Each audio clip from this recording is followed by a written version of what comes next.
never imagined that owning a little piece of heaven could turn into a battlefield.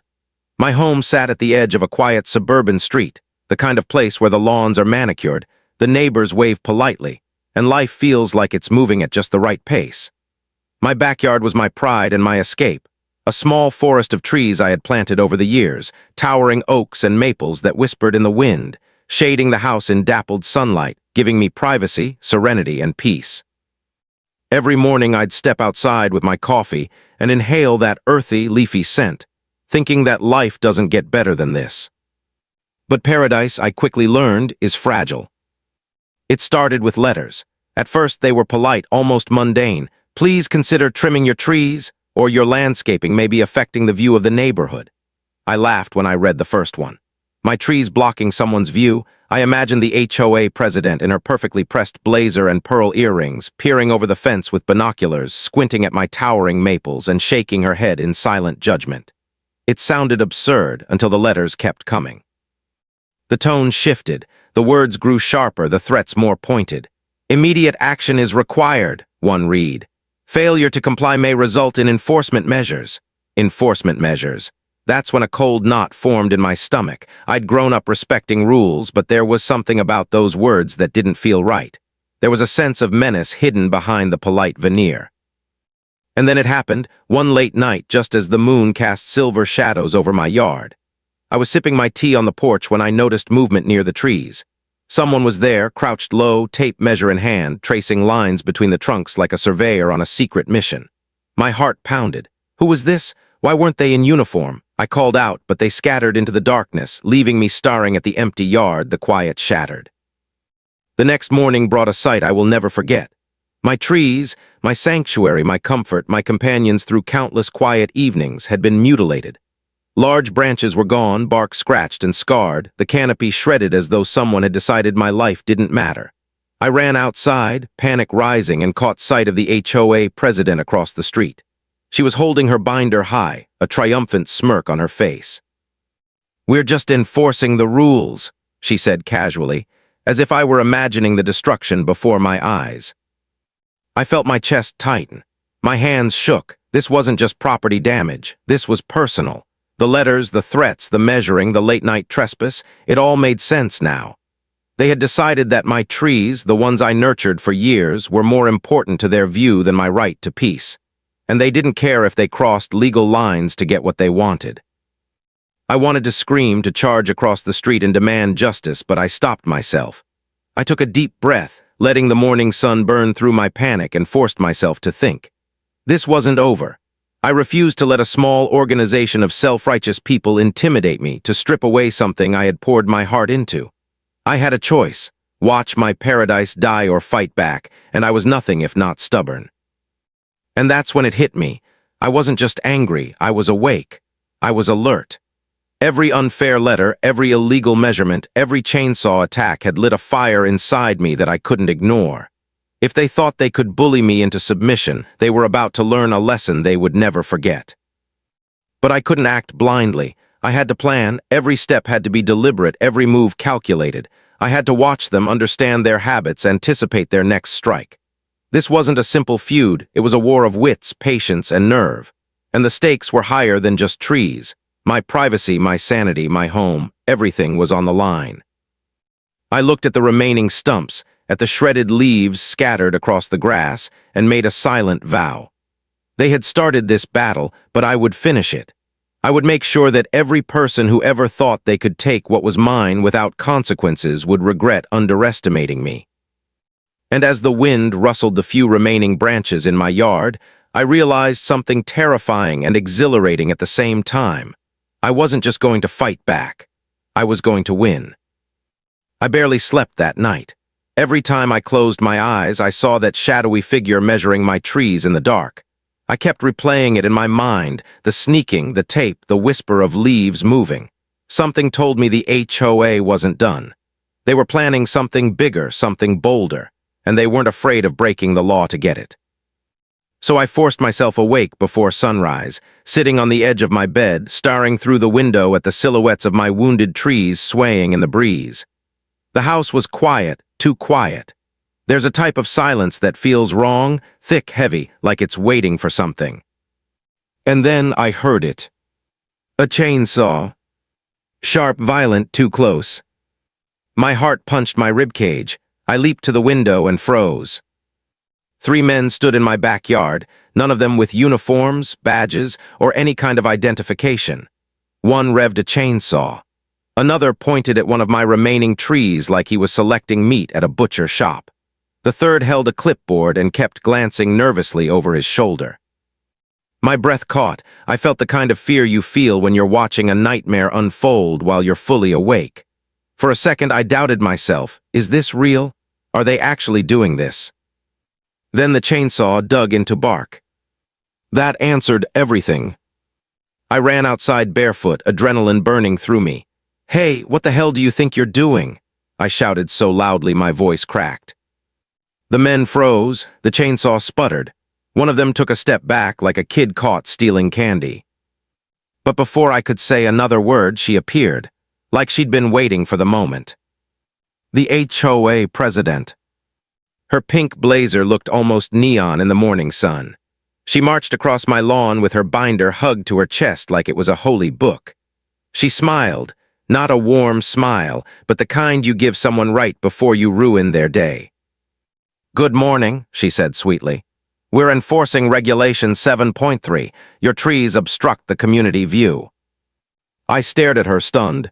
"These men are trespassing, you can't just—" "They're contracted by the HOA," she interrupted calmly. "You refuse to comply. This is standard procedure." Standard procedure.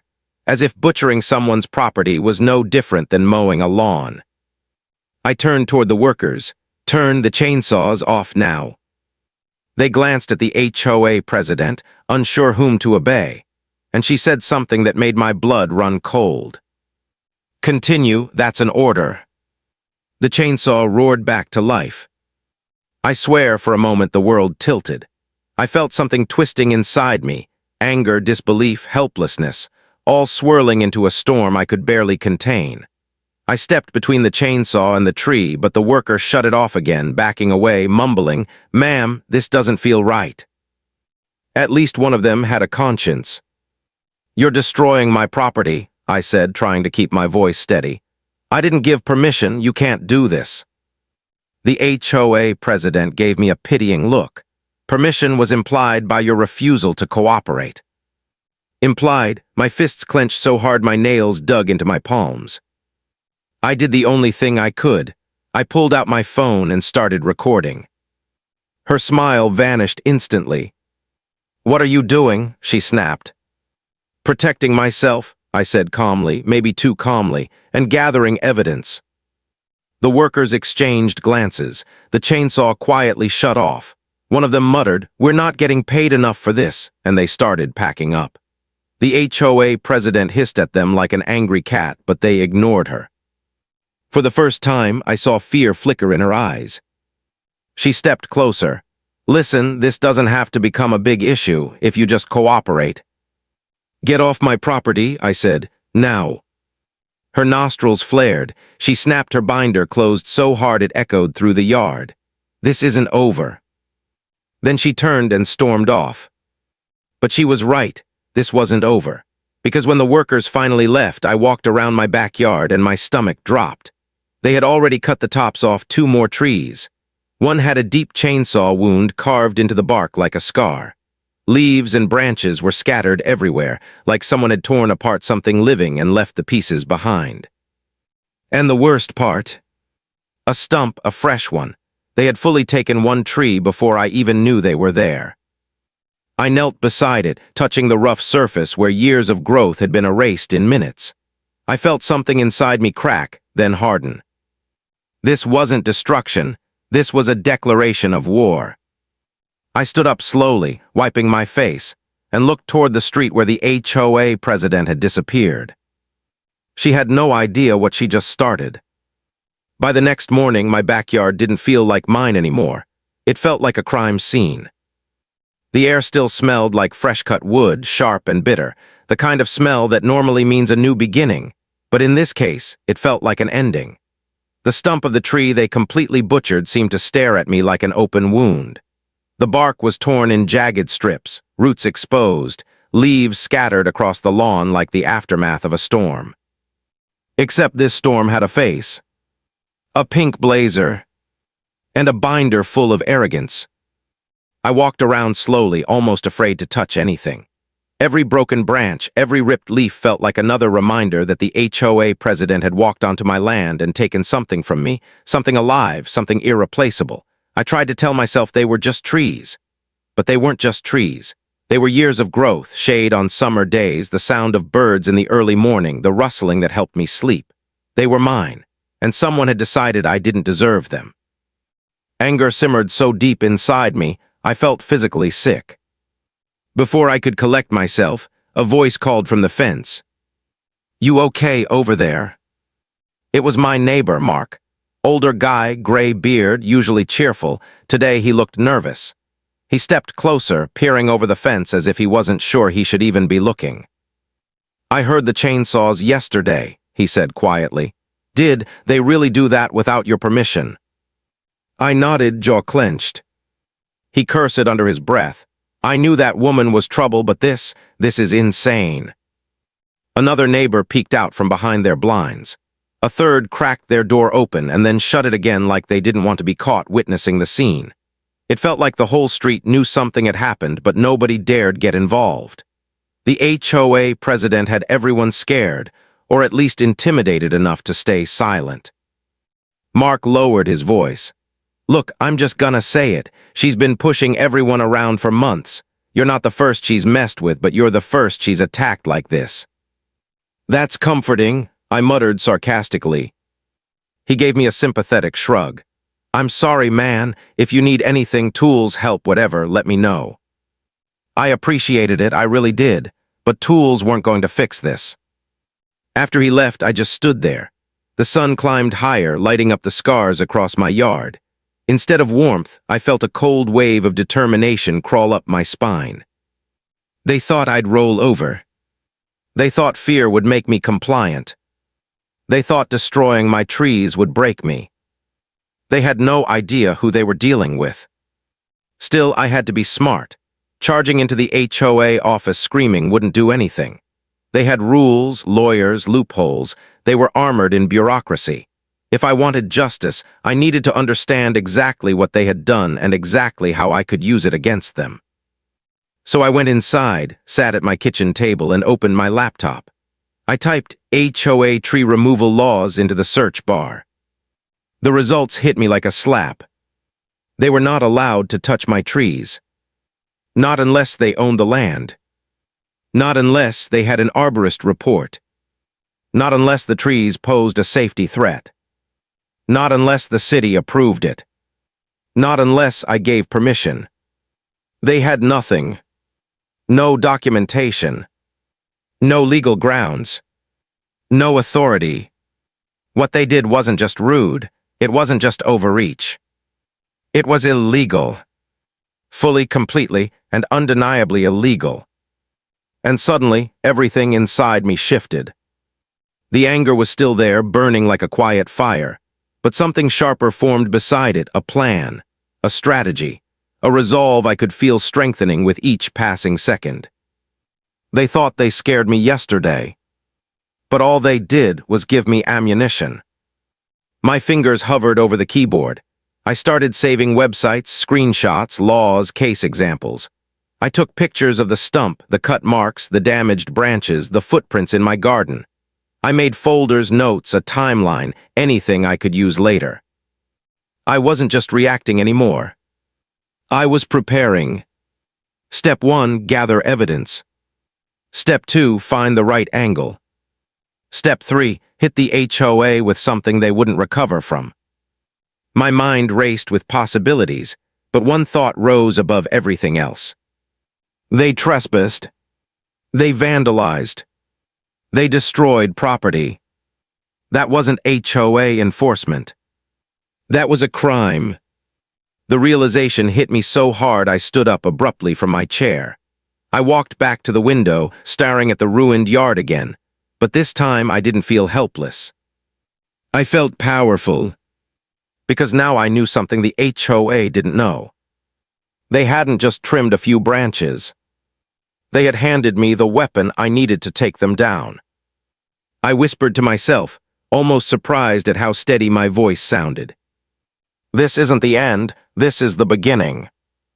And with that, the first spark of revenge lit inside me, small, quiet, and dangerous. I spent the rest of the day packing around my house, unable to sit still. Every time I looked outside and saw those ruined stumps, something inside me twisted tighter.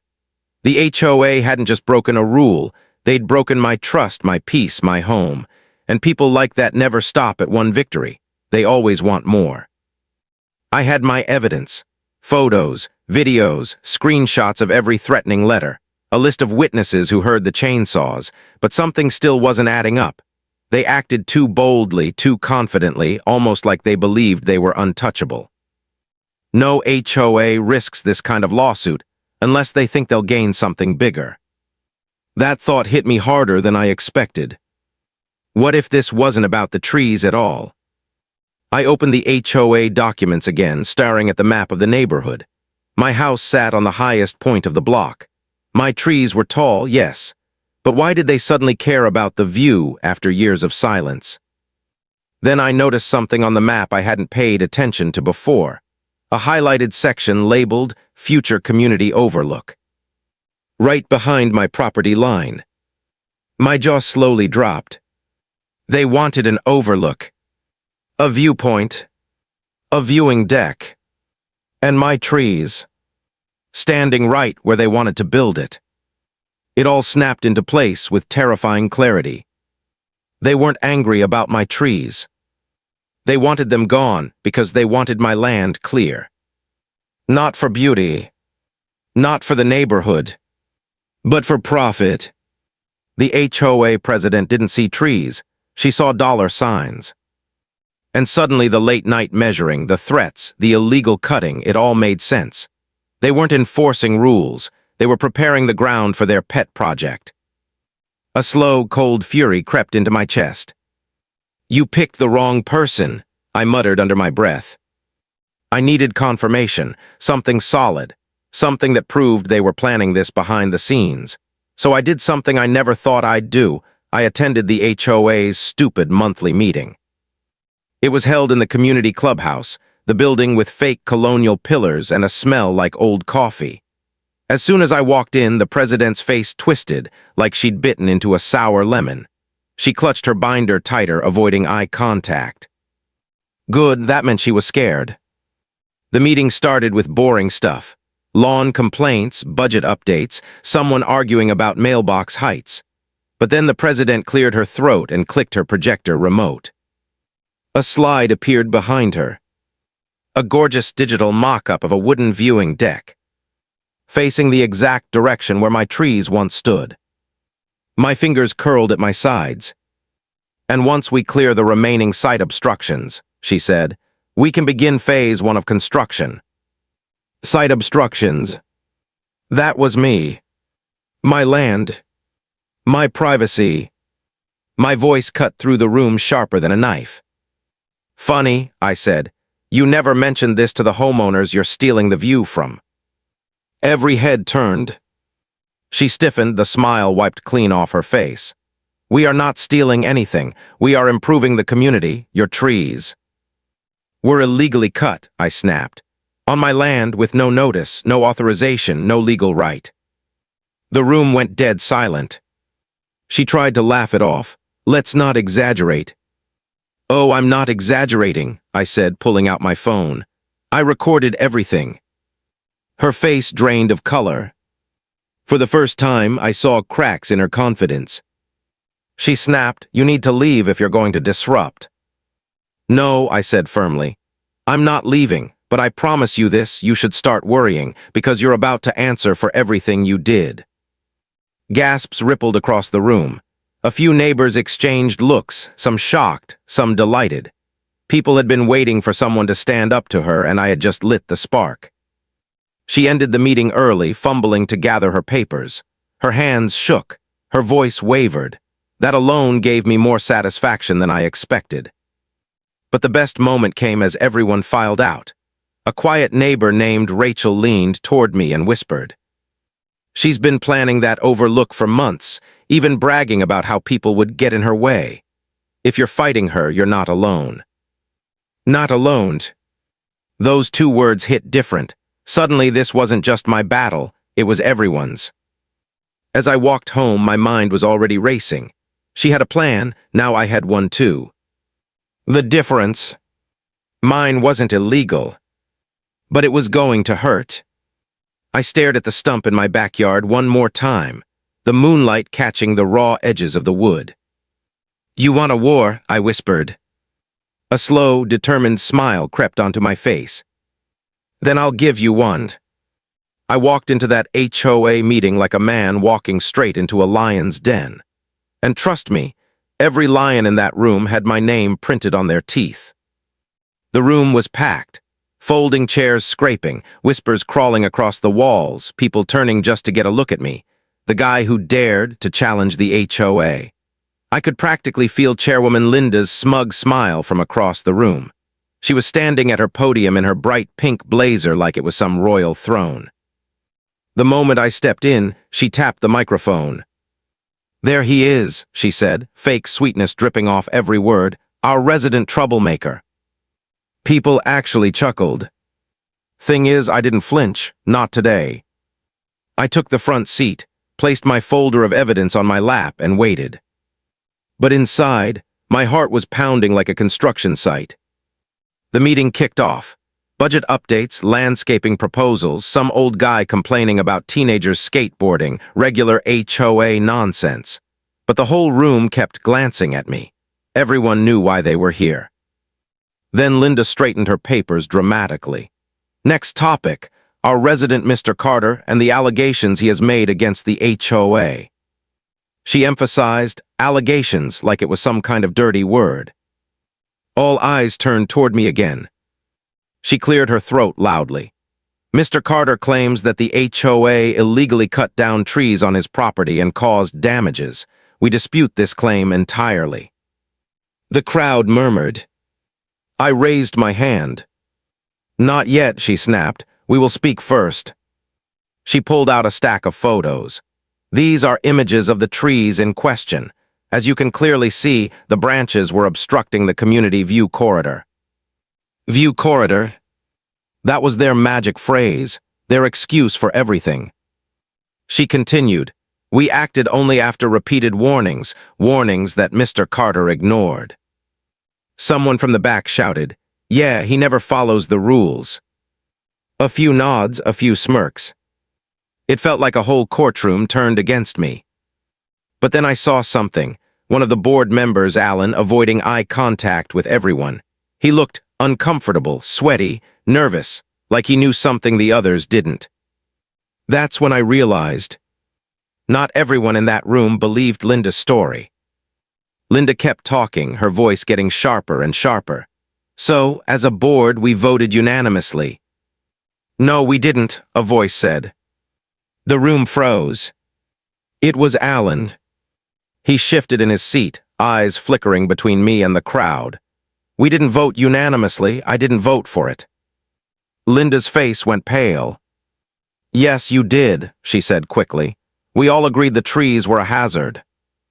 Alan swallowed hard. "I never signed anything, and I never saw any hazard report." The atmosphere flipped like a switch. People started whispering, louder this time. Then I stood up. "Can I speak now?" Linda clenched her jaw but nodded, probably because refusing would make her look even worse. I walked to the front, picked up the microphone, and for the first time, the whole room was dead silent. "My trees weren't blocking any view," I began. "And you all know it. They cut them down because they wanted to, because they thought no one would fight back." I pulled out the map I had shown the city inspector. "Here's the property line, here, the HOA's boundary, and here are the stumps clearly on my land." A few people leaned forward, squinting at the map. "But that's not the worst part," I said, voice steady. "The worst part is that your board didn't vote on this. Your chairwoman took matters into her own hands, forged a vote, ignored legal boundaries, and destroyed private property." The room erupted. Linda shot up from her chair. That is a lie. I pulled out the email, the one from the city inspector confirming that no permit had ever been issued. Then explain this, I said, holding it up high. Her lips parted, but no sound came out. And then, a voice from the second row said, Linda, did you really go onto his property without permission? Another voice, if this is true, we're liable. Another, you told us the city approved it. It all started unraveling. Linda slammed her papers on the podium. Enough, we're moving to the next topic. No, I said, we're not. For the first time since this whole nightmare started, I felt the room shift toward me. They weren't laughing now. They weren't smirking. They were questioning everything. And that's when I delivered the final blow. I've already filed a formal complaint, I said, and the city is opening an investigation. Gasps. Murmurs. One guy whispered, oh, she's screwed.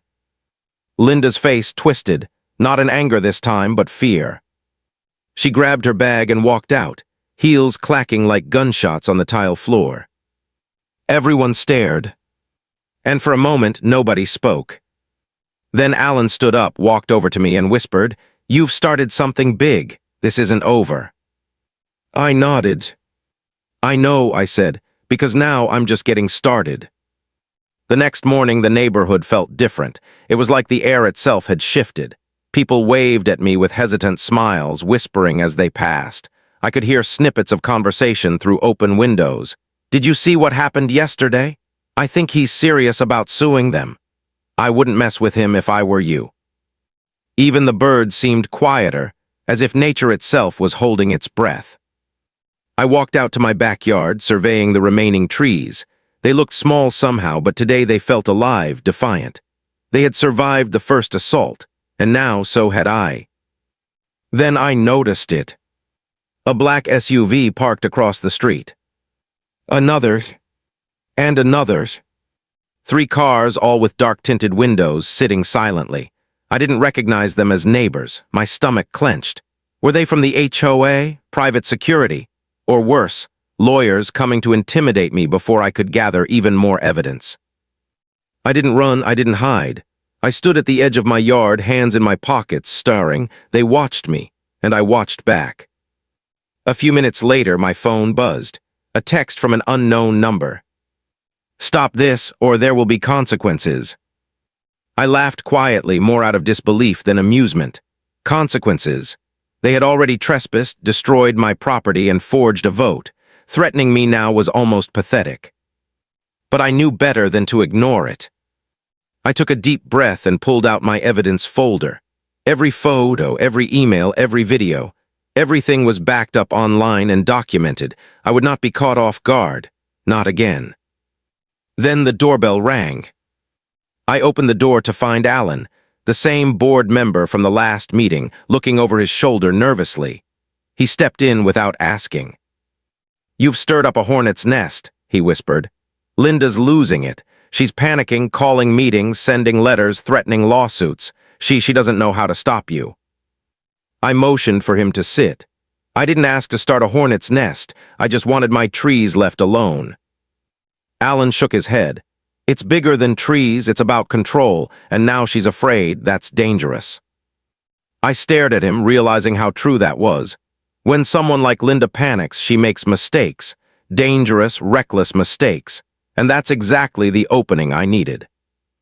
I asked him quietly, is there anyone else on the board who feels the same way? He hesitated, then nodded. Some of us think she's gone too far, but nobody's standing up publicly yet. They're scared. I leaned back, forming a plan in my head. Fear can work both ways, I said slowly. If she's panicking, that means she's losing control. I just need to push the right buttons, carefully, legally, and strategically. Alan looked at me like I was plotting something dangerous. Maybe I was. Then we both heard it, the distinct sound of someone stomping across my lawn. Heavy, confident steps, my heart froze. I ran to the window. It was her, pink blazer, binder in hand. She wasn't hiding. She was marching across my yard like she owned it. I opened the door, Back off my property. She stopped a few feet away. Her face was flushed, not from exertion, but from anger, panic, or both. This isn't over, she said, voice shaking slightly. You think you're clever, but you've made a lot of enemies here. People don't like you. I smiled faintly. No, Linda, you made enemies. I'm just standing in the middle of them. Her eyes narrowed, scanning my yard. Then they darted to the stumps, to the remaining trees, to the map in my hands. For a split second, I thought I saw her panic crack into fear. Listen, she said, voice quieter, almost pleading. Just let's talk, don't escalate this. I stepped forward slowly, keeping my voice calm. You escalated first, you destroyed my property, you lied to the board, you trespassed, you forced my hand.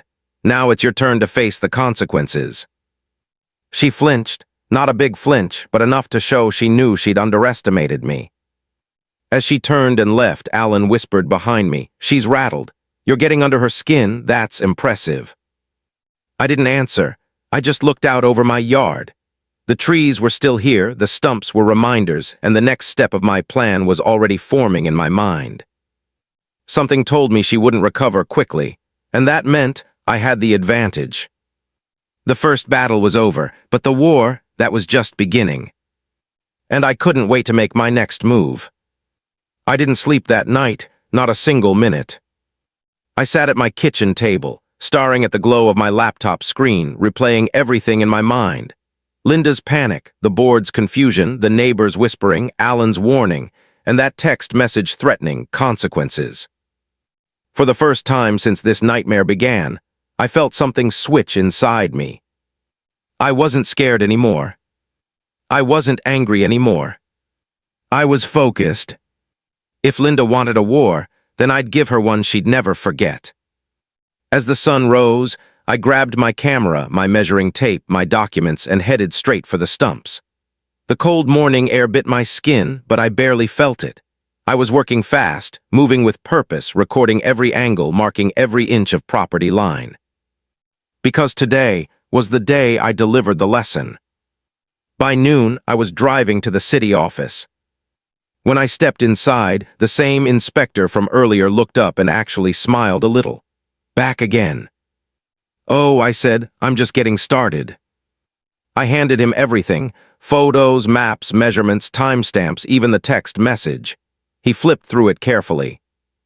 This is wow, he murmured. You're not just filing a complaint, you're building a case. Exactly, I said, a real one. He walked to the back office with my documents. 10 minutes later, he returned with 2 other officials. They pulled me into a meeting room, closed the door, and sat across from me. One of them said, What your HOA did is not just a rule violation.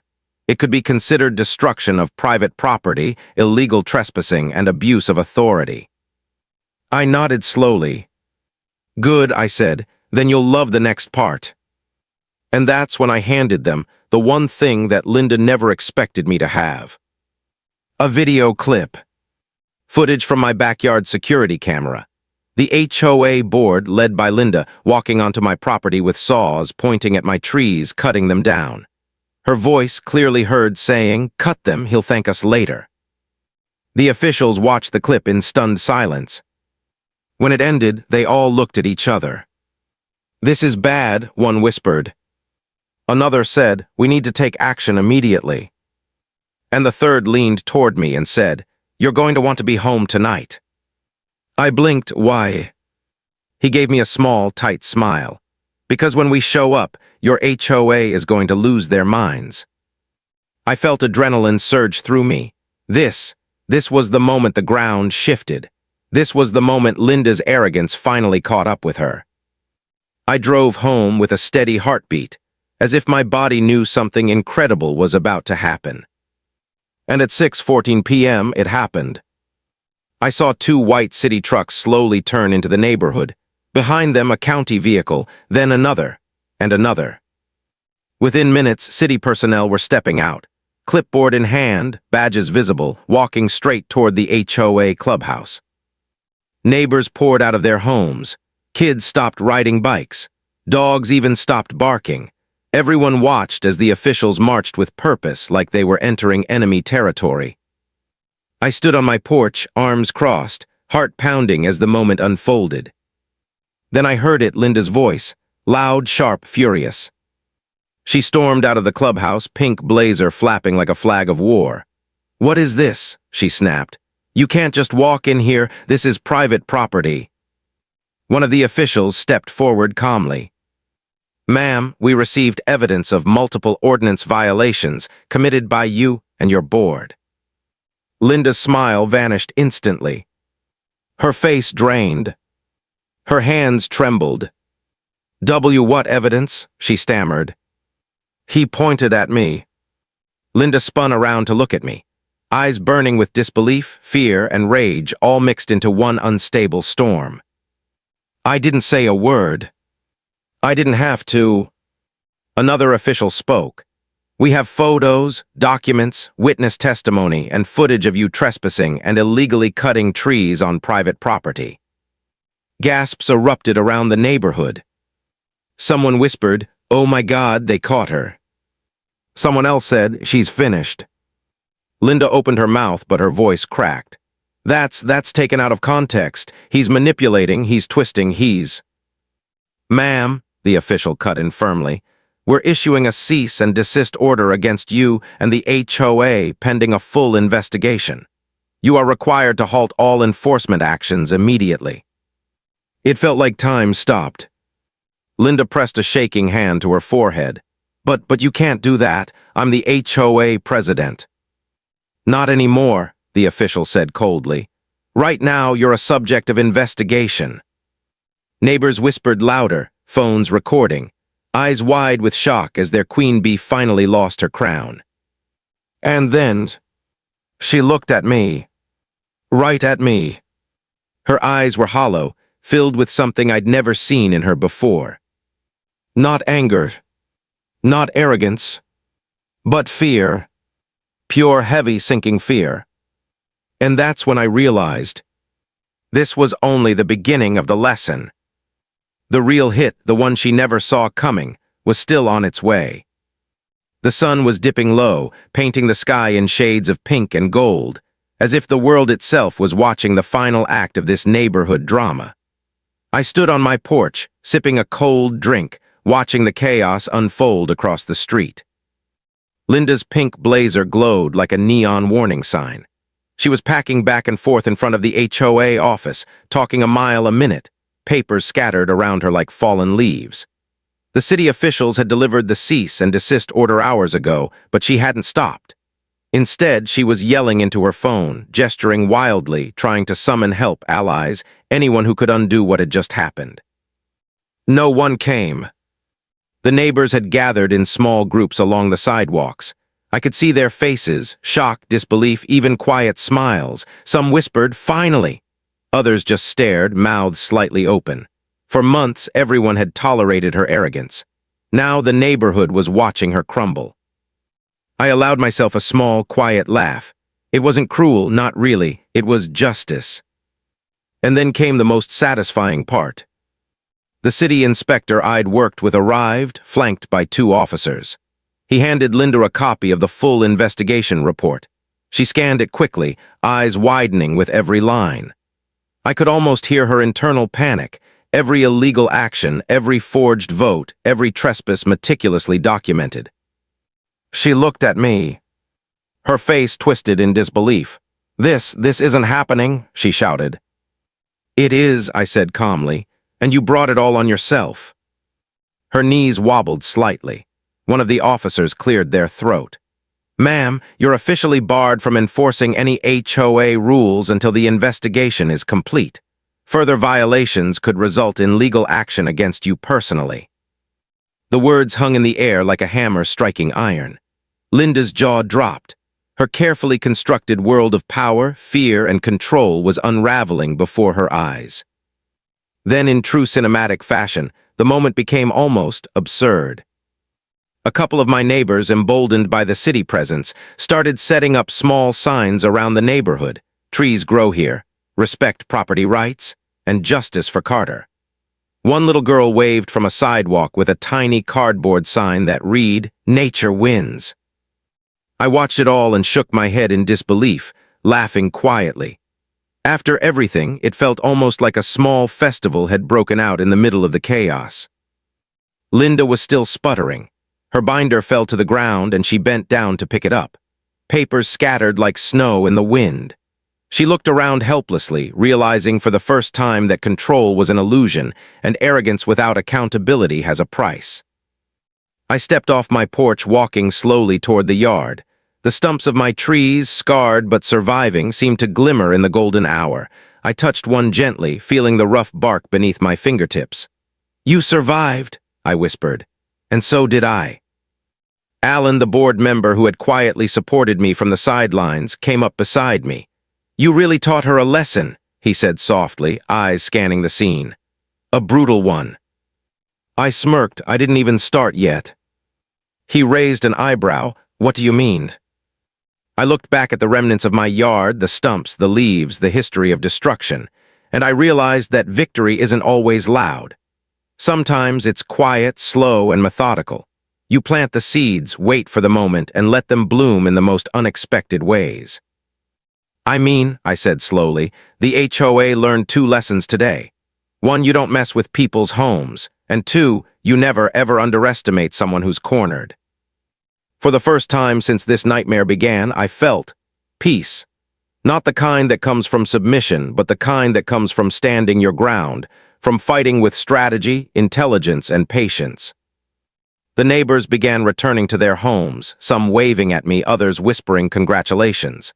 I knew the story of what happened today would ripple through the community for months, maybe years. Linda would never look at me, or those trees, the same way again. And every time she walked past my house, she would remember. She had underestimated me, and it had cost her everything. I walked back onto my porch, sipping the last of my drink, letting the warm evening wind brush past me. The remaining trees swayed in a gentle rhythm, their leaves rustling softly, almost like applause. I smiled. This was more than revenge, this was justice. Balanced, deliberate, satisfying, and yes, a little bit funny too. I leaned back, closed my eyes, and finally allowed myself to relax. After months of intimidation, lies, threats, and chainsaws, the nightmare was over.